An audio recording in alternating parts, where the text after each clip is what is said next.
All right. I'm here with Ben Smith, who is the author of The Dope, The Real History of the Mexican Drug Trade, which I just finished reading. And Ben, thank you so much for joining me, for me to talk to you. No problem at all. It's a delight. Awesome. So yeah, I mean, I reached out to a bunch of authors, and you were one of the few that responded, and that was the reason why I picked up your book. But I am so grateful because I found it much more compelling and engaging and gripping than I would have expected. It's a history of the drug trade. I did not expect that would be something I would be so interested in, but it was yeah, a really gripping narrative that you managed to tell there. Thank you. That was the idea. I mean, yeah, absolutely. This was not meant to be a kind of standard academic book. I mean, there's a lot of fairly academic works about the drug trade, both in Mexico and elsewhere. But I very deliberately attempted to write this. I've said it quite pretentiously in the past, but as a kind of noir history. So I read a lot of kind of James Elroy, Dashiell Hammett, Raymond Chandler before I wrote the book. And I attempted to kind of ape, perhaps unsuccessfully, their kind of staccato style, short sentences, and try to. I think it's such an important story, and such an important story for Americans particularly, but also Mexicans to understand. I don't think it is very well understood, but I also think that it's very important because it shapes America's relationship with its southern neighbor now. Yeah, and we're going to get into that for sure. Before we get into really the content of the book, I'm going to put up right now on the screen a picture of the cover of the book, the cover that was on my version, and it's a really, I mean, obviously covers are extremely important for books, and this cover picture of a girl among what seems to be poppy plants is like a really compelling, arresting image. Can you sort of speak to that picture, where that comes from? I'm so glad. Right, you are a very keen literature. I'm really glad you focused in on that because it is. I agree. It's a really, really arresting, really extraordinary picture, and I'm now going to kind of, I suppose, expose the publishing industry for what it is. So my book is published by two publishers. One is Penguin in the United Kingdom, and one is Norton in the United States. Now, Penguin, I think, saw the book should be marketed as true crime. And the picture on the front was of some poppies with a kind of red tint, which looks somewhat like blood. And then in the background, there were men with kind of AK-47s. So it had a very much the kind of image of true crime. I have to confess, that wasn't really what I was aiming for the book. Now, the Norton cover, I think, captures the book far more, because I think what that particular cover demonstrates is the fact that that mixture that we're talking about the drug trade, but in actual fact, this is simply a kind of agricultural product that we're talking about. The vast majority of farming, what becomes heroin, morphine, and various drugs, is done by women and children. Right? This is not an intrinsically violent operation at all. And the first kind of harvesters of opium poppies in Mexico were women and children, and to this day they're mostly women and children. So I really want to kind of express that kind of innocence as well, which goes along with many of the people involved in the drug trade. Yeah, and there's like this juxtaposition maybe between that innocence and that natural beauty, that kind of rustic natural beauty, and the violence which is described in the book, and the fact that these two things are sort of linked up in a certain way. No. I mean, absolutely. Although, you know, when you go to these fields, whether they've been kind of marijuana or opium, they are quiet, rural, beautiful. I mean, a poppy field in bloom is truly stunning and can take in a kind of rich variety of colors, not only kind of red, but purple, orange. I mean, it is. And these places are right up in the Sierra in kind of northern Mexico mostly, but right up in the mountains, in these absolutely stunning areas of natural beauty. You know, there is a kind of rural idyll about the places in which these are produced. But as you rightly say, there is also a dark side to the drug trade as well. Yeah, I took a little excerpt from your book here, which I'll read, maybe just to give the viewer a sense of your voice a little bit, which speaks to this, where you say that in theory, the narcotics business was a man's game, But in reality, this is skipping ahead a bit. In reality, women played and still play key roles. Men owned the poppy fields, but women and children did most of the harvesting.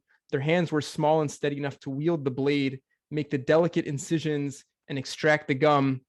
And then you go on to talk about women chemists, and you give examples, and you talk about women mules. And so, yeah, I think that's maybe perhaps something that you feel gets overlooked when we think about this history.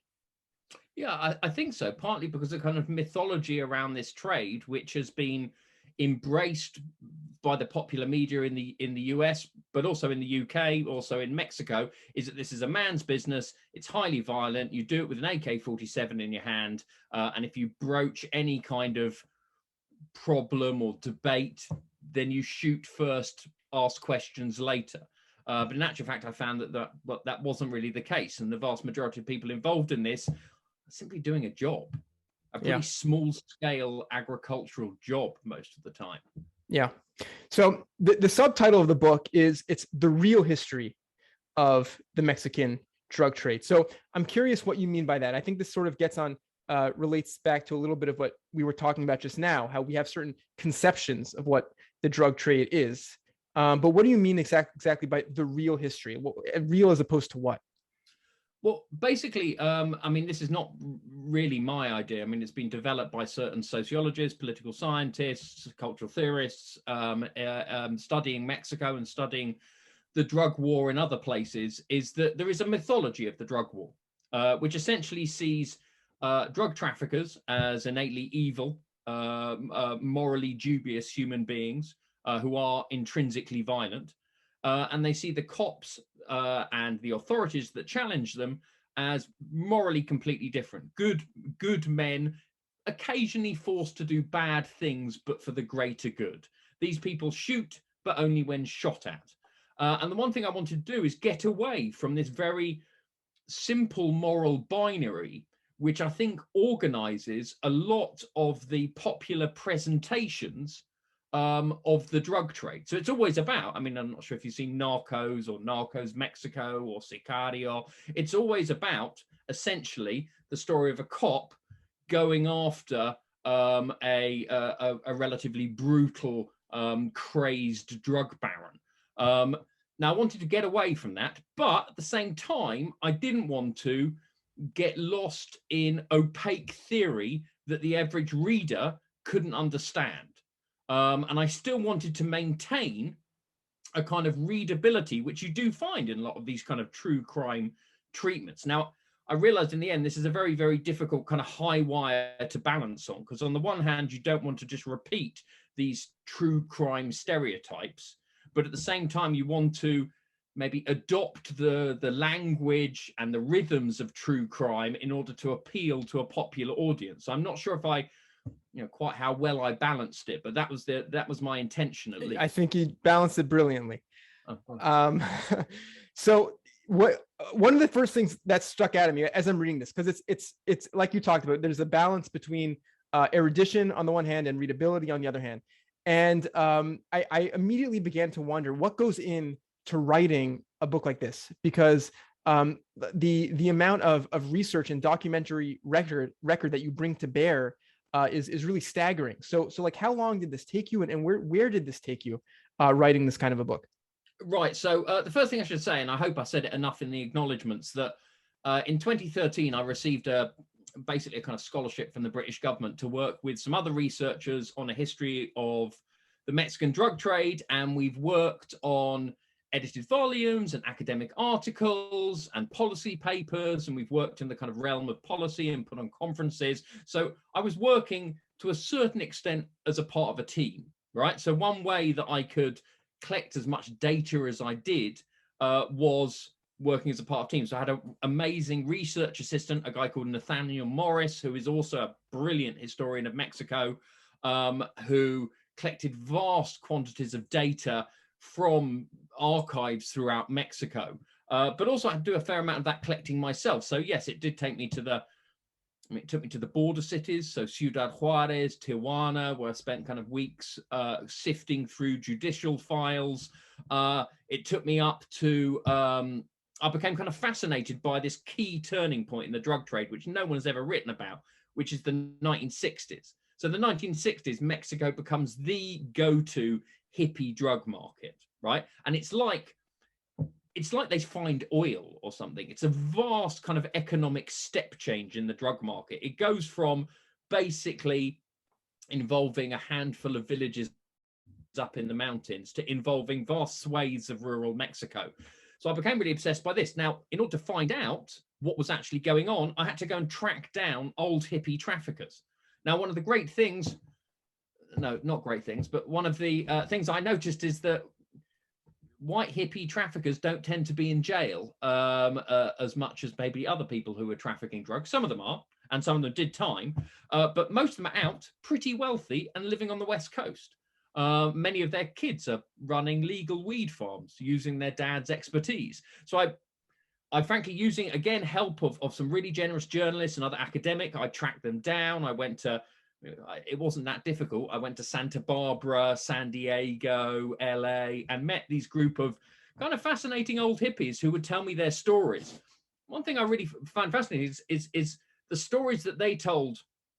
They tell from an entirely American perspective. So then I would go to the villages or the drug traffickers in Mexico and ask them, well, what were your opinions of these Americans, and try to kind of slot these two stories together. So there was a huge amount of triangulation involved. You'd have to kind of get, a story from, talking to somebody or picking out of a document, and then you have to link it up with two or three other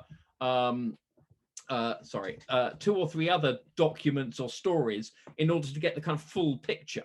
So I think never before have I attempted to kind of triangulate so much data to try and put stuff together. So that was the kind of back-breaking empirical work that I had to do. Yeah, absolutely. Fascinating. I make it sound like it was really miserable. It wasn't. It was enormously enjoyable. I got to meet some really fascinating people and some terrifying ones. Yeah, that comes across. I'll say this. This might be a naive question, but I mean, I think for most people, certainly from an American perspective, it might be naive because it's like an American perspective kind of question. You're sort of shocked personally. I mean, I'm shocked and horrified by the way the book sort of ramps up in terms of its level of violence and destruction, kind of of the drug war that's caused. And as an American reader, let's say, I think it's impossible not to be affected by that and be a little like shaken by that. And so my question would be, did you have that kind of experience as well, sort of digging into parts of this narrative which are so dark? For example, you even have pictures in your book, and some of the pictures are completely graphic. Yeah, how was that on you? Yeah, I confess I had very mixed thoughts about producing some of those pictures, particularly the one I think you're referring to of Right. a dead trafficker. Yeah. And I was kind of dubious about it, but I mean, I got it out of it was a DE agent who sent me that.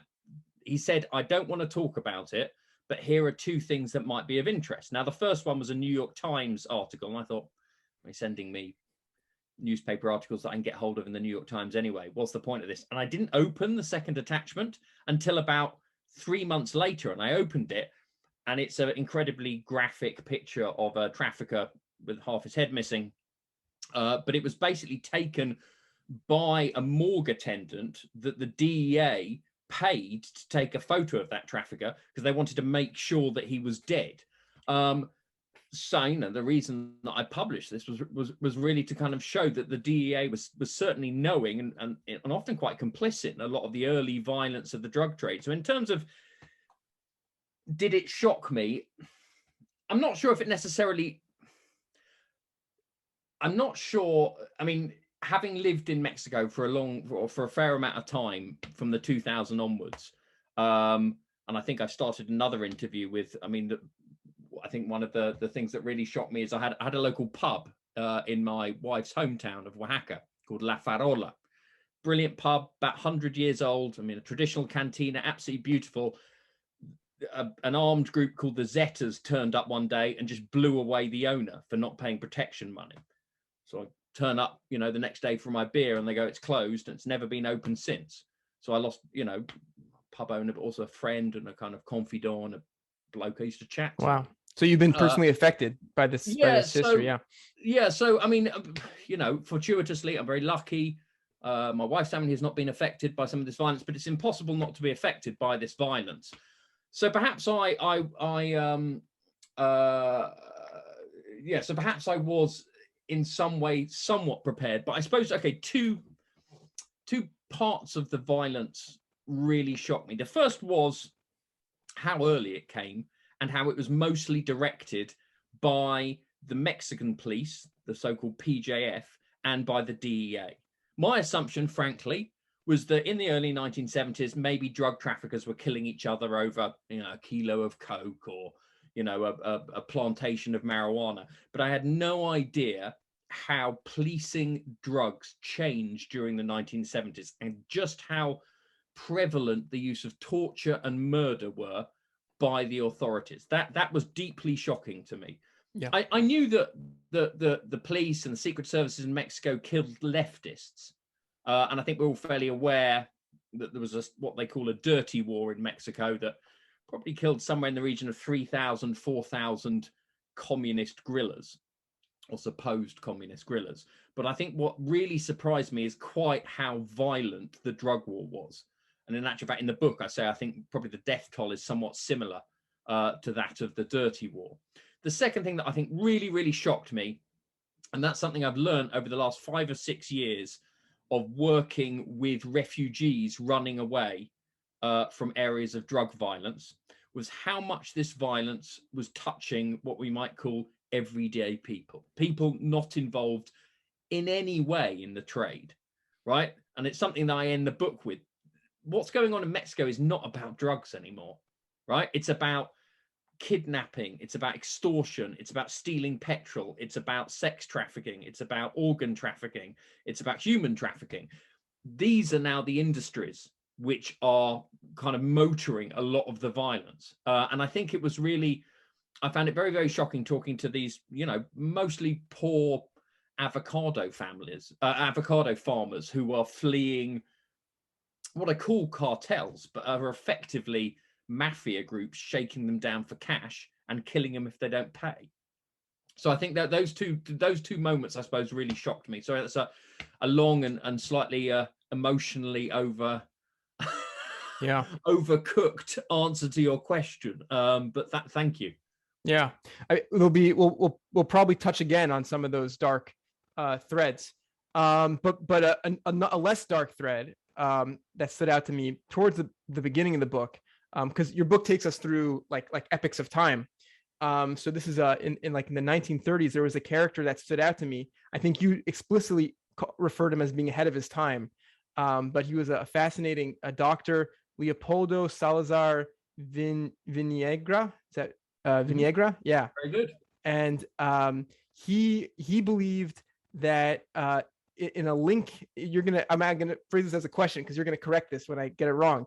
But he sort of saw a linking up of between drugs and mental illness and capitalism. Mhm. Can you talk to that a little bit? Yeah, so I think this again really surprised me. I knew this guy was a fairly forward-thinking doctor who worked at the kind of drug rehab unit in Mexico when it started up during the mid 1930s, and he gained a kind of reputation in, I suppose, hippie circles in Mexico and slight kind of, you know, radical circles in the United States. What I didn't realize, and what I think people didn't really know about, was quite how linked his ideas about drugs were to his Marxism, right? So he believed effectively that the drug trade uh, destroyed the lives of addicts 2 times over. On the one hand, the vast majority of addicts were the very poor, and their addiction was simply sating their kind of deep despair over their situation in life, right? So, and again, this kind of ties up with what we know now about addiction, right? I mean, the vast majority now of studies of addiction show there's nothing actually genetically in us that makes us addictive personalities or not addictive personalities. It's much more to do with actually childhood trauma and the social situation that we find ourselves in, right? So again, he's ahead of his time on that. But his other, and I think brilliant kind of observation was also that the drug trade, the illegal drug trade, is an exploitative capitalist business where effectively addicts are beholden to people selling them unbelievably expensive versions of the drug they're addicted to. But he said he had a brilliant socialist answer to this, right? Effectively, the state gives you drugs. What do you do then? You completely undercut the traffickers, right? So this was, I think, as I say, an incredibly kind of brilliant solution. So all the drug traffickers in Mexico for a 6-month period were put out of business. They were forced to giving away their drugs for free to try and re-addict people to their version of the drugs. But the state was literally giving away narcotics itself, and they were much better quality, and they didn't kill you because they were cut with all sorts of horrible materials. So you're right, he was a truly extraordinary character, and I think one that has been really sadly forgotten. I suppose the other thing that really touched me about that is I managed to get in contact with his family, who are setting up their own private archive to him, and he was involved in loads of fascinating stuff, kind of attempting to help street children after he worked on kind of drugs, and he set up a kind of his own version of a kind of emancipatory school for Mexican street kids. He was a really kind of extraordinary person, and his family has really tried to kind of take up his legacy, really. And I can advise anyone to go to look up Leopoldo Salazar Viniegra archive, and you can see loads of his works, his newspaper columns, his and some of the stuff being translated into English, so it's fairly easy to read as well. Yeah, I have an excerpt here, a short excerpt from the book, which just touches on some of these points that you're making. In Salazar's opinion, money was at the heart of most mental illnesses. In fact, capitalism itself was a form of insanity. The rich in their pursuit of money were suffering a God complex. They became psychopathic in their irrational search for more and more wealth. And then skipping a bit, where basically the only way out of this, he suggested, was to stop this mass psychosis at its source, basically at capitalism. I thought that was really fascinating. Yeah, well, and in actual fact, I was kind of asked, it's something I was considering pursuing, because it seems that there were people, maybe not in traditional places, but there were people who were attempting to wield together Freudian psychoanalytics with kind of Marxism during the 1930s and 1940s. Strangely, this didn't really happen in Russia, or as far as I can make out, in kind of Eastern Europe, but it was happening in the global South. So I thought that was kind of fascinating. It was happening in Argentina, and it was happening in Mexico, it would appear. And it's something that, you know, no one's ever really looked into it as far as I can make out, although this is not, I have to say, my specialist subject. Yeah. So in addition to being a history of this drug trade, and you have maps where you talk about sort of the evolution of the region over time and the drug trade over time, from an American perspective, you get the history of the America's war on drugs. And so from a high level view, you know, just taking a step back, as an American, what went wrong with the war on drugs? Like, why was that such a failure? That's a that's a tough question. Right.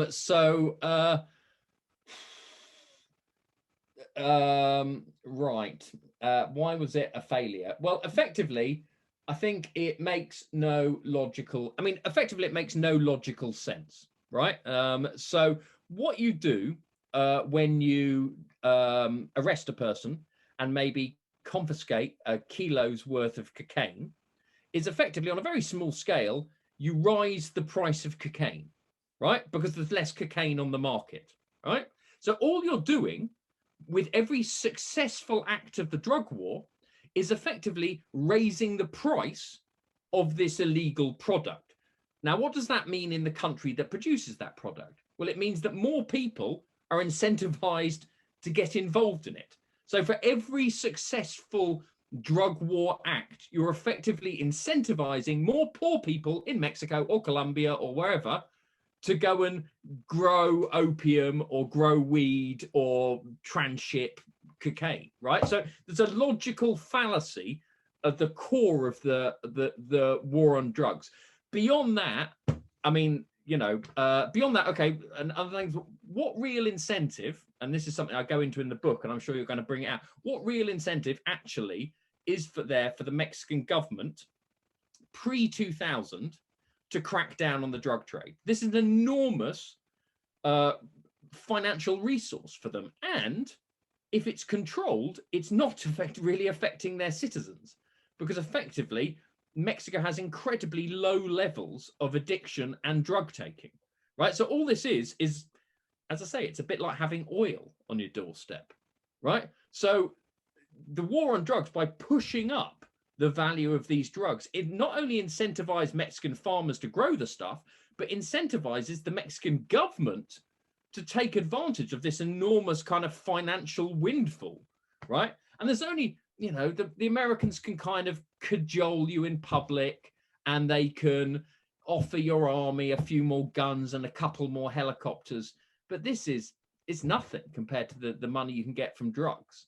So I think that was another, you know, I think there is this, I mean, this is something we can go into as well, but we often, and I think this is part of the drug war mythology, we think of those Mexican authorities taking money from drug dealers as being corrupt. Now, I'm not denying a lot of them are, and a lot of them use that money for private wealth. But I think certainly from the 1910s onwards, a lot of them used it to build schools and roads. And even during the 1960s and 70s, and this is fairly unpalatable, they were using it to arm and to uniform and to buy jeeps and helicopters for the army or for the police, right? So they were building the state with this drug money. Now, is that corruption? It's corruption from an American perspective. From a Mexican perspective, you know, it's like having oil. It's your like source of, having yeah, oil. it's your wealth, your nation's wealth source. Yeah. Yeah. So you mentioned, you explained this the self-reinforcing property of the economics of the drug trade, and I feel like that's sort of a pattern in the book, or in the drug trade broadly, where you have these self-reinforcing feedback loops. So another thing that comes to mind is the way the violence escalates as the crackdown, the violent crackdown, you know, from the American war on drugs escalates. There's a retaliation in kind, and you talk about the way the tactics used by, I guess, DEA officials to create divisions among the different drug groups and producers sort of creates an infighting and an explosion of violence that sort of spills over into all sorts of other areas. Right. I'm really glad you brought that up, because, yeah, well, you've read this much carefully than most academics. Yeah, you're absolutely spot on. So this is something that I think I completely underestimated at the beginning. My impression was that what was going on in Mexico was that different criminal groups were fighting against each other, because criminal groups are intrinsically violent, and if they have an argument over something, they'll probably take out guns, right? So that was my assumption, was that, for example, you know, Chapo wanted to take drugs through one place, somebody else was taking drugs through that place, they had a fight, they put their men on the street, they killed each other. Drug dealers are violent. But in actual fact, what I found out was, behind what look like and what are presented as divisions between these cartels, in actual fact, you find out that one of these cartels, at least, is working on the behalf of the authorities. And this is how you wage the drug war, right? The drug war is the strangest kind of criminal or kind of anti-crime activity, because effectively there is no real victim. Okay, you're going to tell me there are addicts of various drugs, but addicts of drugs don't approach the DEA and say, I was sold this heroin, it's not very good, right? They never say that. So how do you actually go apart? How do you actually take on and take down these drug trafficking networks? Well, you have to get inside them, and you've got to create informants. You've got to turn people. Now, what does this do? This effectively turns drug trafficking networks against one another, because somebody is informing on somebody else. And you see this again and again over the last 20 years, that effectively either the DEA or the Mexican authorities have got an informant inside one cartel or another. And this has created a division within that cartel, which has then created a war between these cartels. And one of the cartels normally has the state on its side, right? So I know this is quite complicated, but the example I give in the book, for 30 years, Chapo Guzman and a group called the Beltran Leyva brothers had worked together, right? They were part of what is known as the Sinaloa Federation. They were best friends, they were compadres, they kind of went to each other's birthdays and parties and all that. They were really, really close. But the DEA got near Chapo, right? And got near Chapo's men. And he was forced to give up somebody. I think it's pretty clear he probably gave up one of the Beltran Leyva brothers. So what does that do? It rips up 30 years of trust and cooperation and friendship. And the two groups go after each other. And it looks like Chapo's group is de facto supported by the Mexican authorities and the DEA, who want to get Beltran Leyva and use Chapo's information to do that. So yeah, the war, this kind of fight of cartel between cartel, it to me it's somewhat of an illusion. It's basically just the drug war. Yeah. The war of the authorities against the cartels. Yeah. I think that's really important. And I mean, yeah, I hope the viewers think about that. Yeah, think about that and follow that. And I think that's part of what the book sort of uncovers in such a, what's so, unintuitive, and the sort of the shocking thesis at the core of the book. It's how muddy sort of these distinctions get and these boundaries get. And for example, again, like, something that I don't think I've mentioned it until this point. Maybe you mentioned it towards the beginning, but your book deals extensively with torture. There's a lot of torture in this book, and am I correct? Am I remembering correctly that even DEA officials, people that we assume as an American are the good guys in a way of this narrative, engaged in all sorts of completely grotesque forms of unconscionable torture and violence? There's certainly a fair amount of evidence that they did. So I managed to get hold of this stuff. Is completely covered up, right? This stuff is never admitted. What I did get hold of is certain former DEA agents who were involved in grand jury investigations, who did make some fairly bold claims about the use of torture. I also spoke to journalists who were working down there, and I did speak to some traffickers who claim that DEA people were either involved in the torture or in the room when they were being tortured. But I think the role of torture, again, is something that I massively underestimated.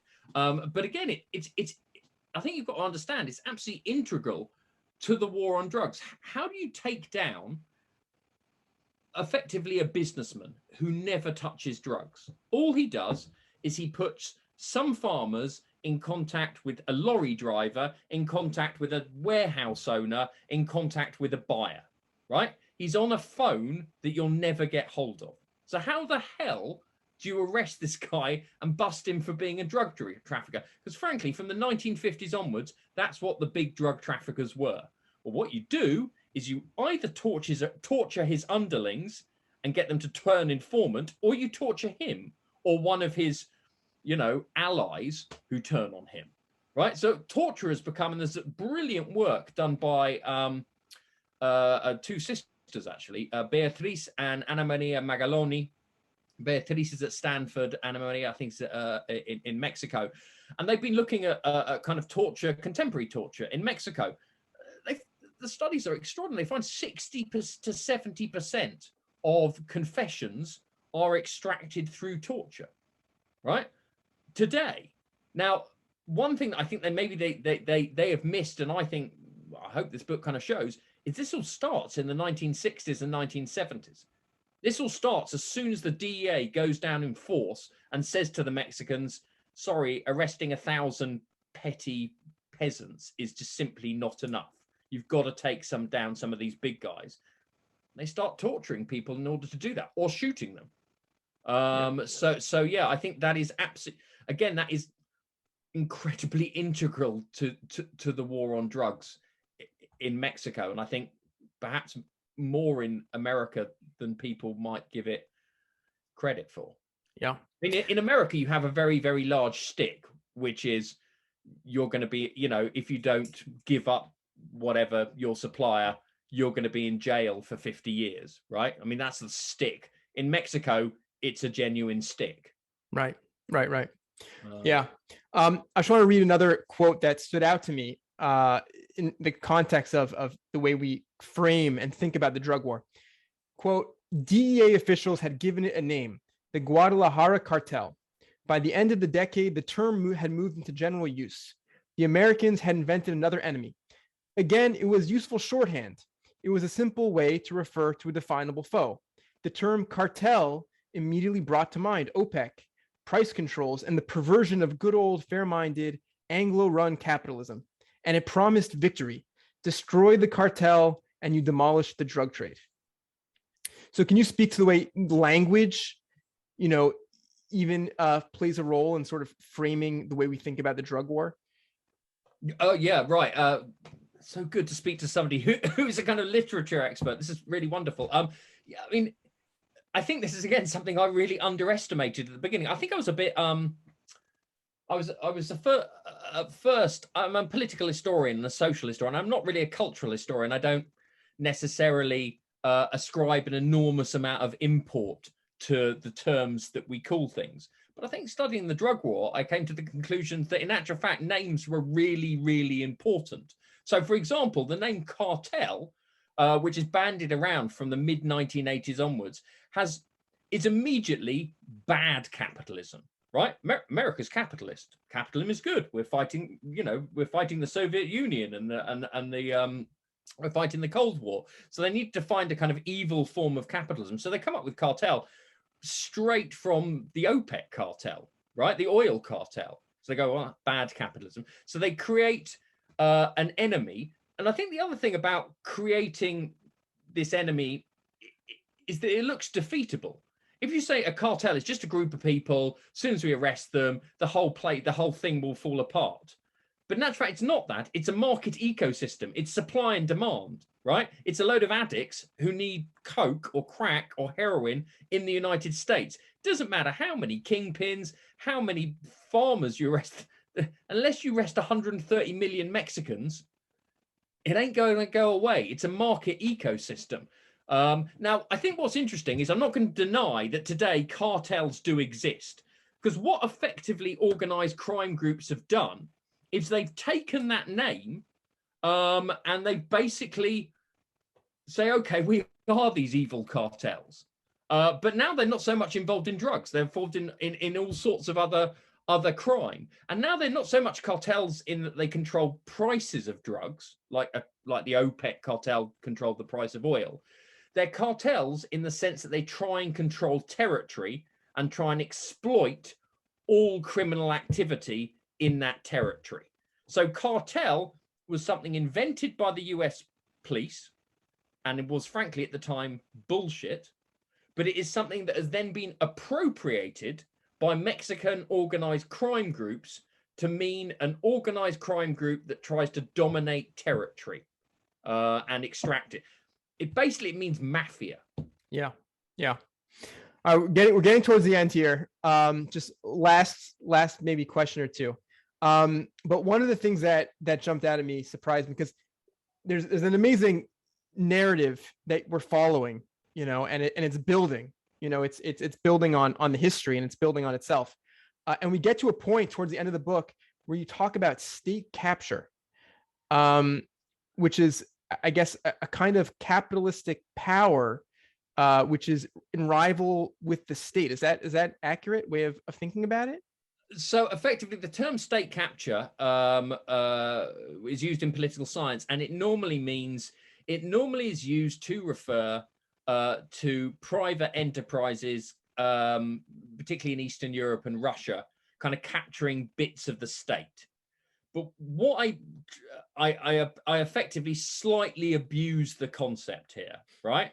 And what I'm actually talking about is that the drug traffickers take control of shaking down other drug traffickers. So rather than be policemen going along and saying to a drug trafficker, right, you're selling 10 kilos of cocaine, give me, 10% of the earnings. Instead, it's drug traffickers doing that. They go up to the traffickers, they track down the peasants, and they extract money out of them. So yeah, state capture is about the drug traffickers taking over the kind of policing part of the state. Yeah. So that was pretty shocking, interesting, and startling to read about. Last questions here. Let me see here. This story's not over, right? The book ends in the present day, but it's not over. What should we think about in our own politics about how this book is relevant, like today? What is the political import you think that this history has in thinking about our current political moment? Okay, there are lots of things to think about, but I think two things maybe kind of come to mind. One is, what is the Mexican president doing at the moment? So the Mexican president is a guy called AMLO, has had an extraordinary opportunity. He, for 2 years, Trump was in charge of the White House, and he didn't, frankly, give a shit about drugs. What he did care about is tracking down very poor Central American migrants. And he basically told AMLO, I'm not sure if he told him directly, but he said, catch me some Central American migrants, and frankly, I don't care what happens to the drug trade. And I think AMLO used that opportunity to attempt to back away from violent confrontations with the cartels. So that is currently going on. And I think, it is very difficult to say over the medium term what effects this will have, because his other ploy was to effectively give more opportunities and more economic opportunities for the poor of Mexico. Now, this policy has been massively hit by economic problems and then COVID, right? Mm-hmm. So on the one hand, I think his instincts are probably good. Going after traffickers doesn't work. On the other hand, he really hasn't been able to bring down murder rates by spreading wealth in any particularly great fashion. So I think that there's the kind of current politics. In terms of what should we think more kind of broadly? How should we think about drugs in our country, for example, in America, in terms of ending the war on drugs and thinking about addiction differently? I think we should think of an addiction as just a medical problem, and not even, for many people, drug taking itself is not addiction. I think this is something, again, we should split up. There's a wonderful book out. I'm not sure if you tried to track him down, by a guy called Carl Hart, who is a Harvard scientist, but also a relatively frequent user of hard narcotics, who wrote a recent book which kind of explained that nowadays, yes, no doubt some people get addicted, but the vast majority of people, even who take things that are, for me, deeply worrying, cocaine, heroin, morphine, even crack, that a lot of the talk about addiction is massively overplayed. And that in actual fact, addiction has, as I say, little to do with personality or genetic traits and much more to do with childhood trauma, psychological trauma, things that can be treated. So I think that America has to think seriously, not simply about legalizing and decriminalizing, but actually treating people who are taking or addicted to drugs, and also thinking about, why are they taking drugs, right? I mean, there is a reason. It was incredibly sad, right? But 100,000 people died last year of drug overdose. It's a breathtaking amount that I still can't really get it's basically like the town I live in being wiped off the map, right? So I remember in the 1970s, and I write about this in my book, I say heroin doses were up. They were really shocking. 1,500 heroin overdoses a year. We got 100,000 just last year, right? So whatever the war on drugs is doing, it's certainly not stopping addicts overdosing. It's producing incredibly crappy quality, dangerous narcotics that an increasingly desperate underclass are taking, basically because there's no medicine and there's no psychological care in America for the poor. And in one hand, it's because there ain't no shrinks and there are no doctors for 10, 20, 30% of the American population. Yeah. And it went hand in hand with criminalizing that population and locking Yeah. them up and starting, mass incarceration. Yeah, absolutely. So that's the flip side. Yeah, the Yeah. flip side is the end two was it's like it's not. We now know it's not half. It's about 20% of 2 million or so people in jail are in jail for drug crimes. The vast majority of which are really minor, like being addicted to it. Yeah.